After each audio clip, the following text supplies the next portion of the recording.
This is NDTV.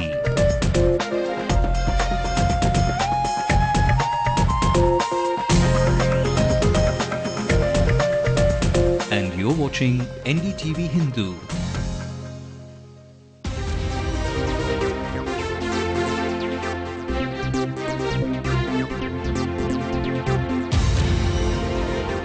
Well, as the troubled nation comes to terms with its turmoil it's undergoing at this moment, Indians stuck in Libya are crying out an SOS, and while the first flight to rescue Indians stuck in Libya has taken off, the shipping minister G.K. Vasan has said and announced that 3 ships will be sent to ferry the Indians back home. As we break that big story on Headlines Now, my colleague Ashmit Kumar joins us with more details. Meanwhile, Indian Fishermen's Association are ready to ferry across to neighbouring Sri Lanka to discuss the problems the community faces along those troubled shores. All of that hot news will be served up in just a bit. Good evening, I'm Divya and these are the headlines now. G.K. Vasan takes the SOS call, will send 3 ships to naval vessels to bring back Indians from troubled Libya. Fishermen associations from Tamil Nadu will visit Colombo to discuss the continuing attacks on fishermen with their counterparts. Indian Union Muslim League is the second party after PMK to clinch the deal with the ruling DMK that allots them 3 seats. More than 2,000 members of the opposition form a human change for 2 kilometers in Raja's native Perambalur against the 2G spectrum scam. I will miss playing with the Chennai Super Kings. Lakshmipati Balaji opens up in an exclusive chat with Ndtv-Hindu. Definitely disappointed, like little bit. Let's also bring you the news making national headlines. Can't have a repeat of Bangalore, says the ICC chief, blames the BCCI and local cricket associations for the ticket fiasco. 2 special Air India flights begin evacuating Indians from Libya's capital. 2 naval warships are also on their way. The NCP MLA accused of raping a 22-year-old woman is suspended from the party. He is yet to be arrested. It's now Sports Minister Ajay Makin's turn to snub Kalmadi. He will skip the National Games closing ceremony. Celebrate the world of Tinkle and Amar Chitrakada. Their creator Anand Pai died this week. Well, the Union Shipping Ministry today said that 3 ships would be sent for evacuation from Indians from violent-torn Libya. G.K. Vasan says the cruise liner MV Scotia that was supposed to be used for the proposed ferry service between Tuticorin in Tamil Nadu and Colombo was already on its way to Tripoli for rescuing 18,000 Indian nationals. It would be used to pull the Indians out of Libya and move them to safer places from where they would be airlifted. And this move comes following the request of the Ministry of External Affairs. Remember, 2 Indians working in Libya have been killed last week in the clashes.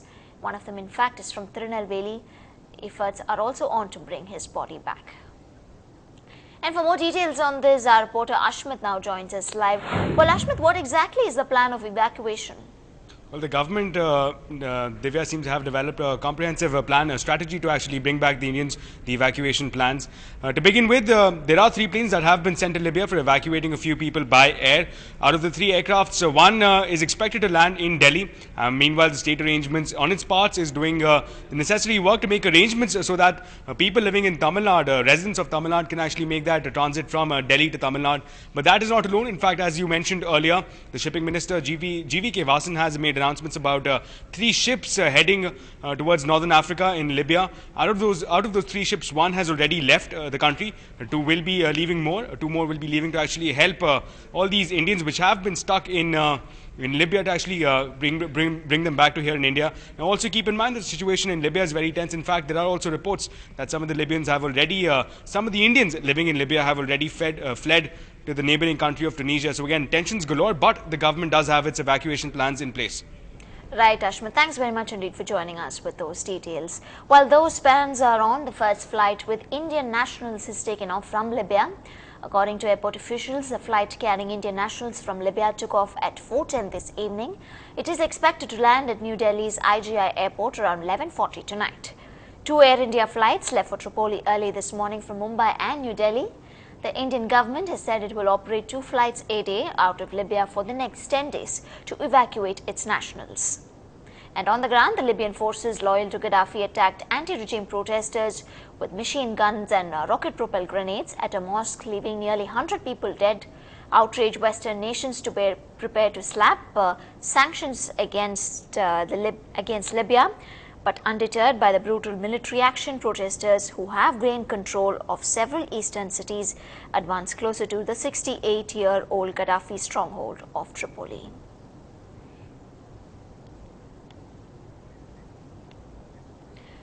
Well, moving on to some other news now. Well, a group of Indians employed in Libya have fled across the border into Tunisia, saying basic needs cannot be met in the Libyan town of Zawiya.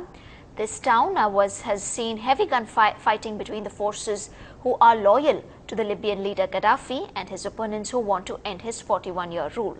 There is an acute scarcity of food and water in Zawiya as the situation in Libya worsens.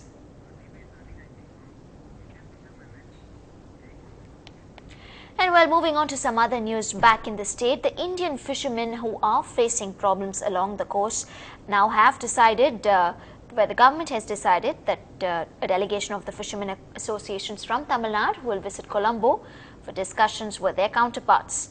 The decision was taken at a meeting convened by Foreign Secretary Nirupama Rao with officials of various departments like the Defence Ministry, the Coast Guard and the Tamil Nadu government. The meeting, in which the Tamil Nadu was represented by Chief Secretary S. Marathi and the Fisheries Secretary, emphasized that resorting to firing and use of force in such situations as happened in January 2011 had no justification. Well, the Indian Union Muslim League will fight the elections on the DMK's symbol, the rising sun, in this year's elections. The DMK government has allotted them 3 seats, as opposed to in 2000's elections where the DMK had allotted the IUML 2 seats. The deal was finalized at a meeting between DMK President M. Karunanidhi and IUML Chief Kader Mohideen, making it the second party after the PMK to clinch a seat-sharing deal with the ruling party. The DMK has managed to bring back the PMK, a party of the backward Baniyar community, into its alliance, with 31 seats being allotted to the party.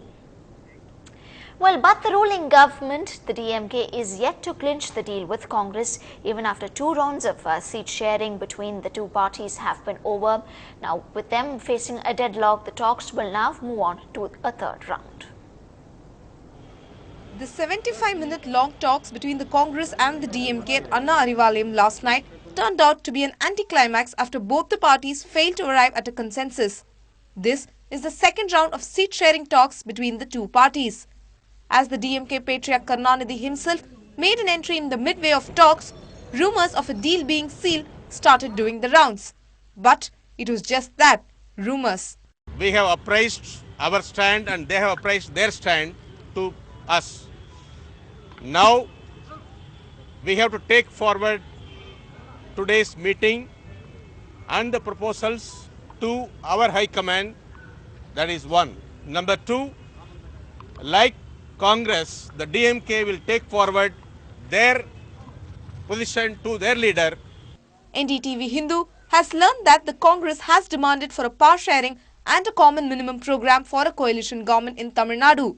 The former demand of the party has not gone down too well with the Dravidian heavyweights who are averse to power sharing before the elections.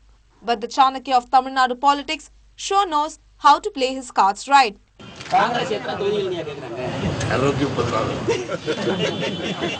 கூட்டணி ஆட்சின்ற ஒரு விஷயத்துல காங்கிரஸ் ரொம்ப உறுதியா இருக்கிறதா தகவல் சொல்றாங்களே, அதனால தான் இந்த பேச்சுவார்த்தையில இழுபறி நீடிக்குது அப்படின்னு சொல்றாங்களே.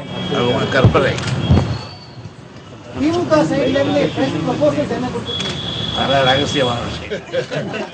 As the 3rd largest party in the state with 15% vote share, sources say the Congress has demanded 80 seats, while the DMK is willing to concede around 55 seats, a 7-seat jump from its previous offer. With the firm AIDMK-DMDK alliance in the offing, it's going to be a tough call for both the Congress and DMK before they finalize on the magic numbers. The going seems to be getting tough for both the parties. Even after 2 rounds of seat-sharing talk, the final deal has not yet been clinched. Perhaps an indication the Congress is firm in its demands. Will the Congress demands be met? Will they get a bigger share in the pie? That's the big question. In Chennai, Lokpriya, Ndtv-Hindu. And the opposition is hitting the ruling party where it hurts and scout to Raja's home turf to stage the drama. More details when we come back.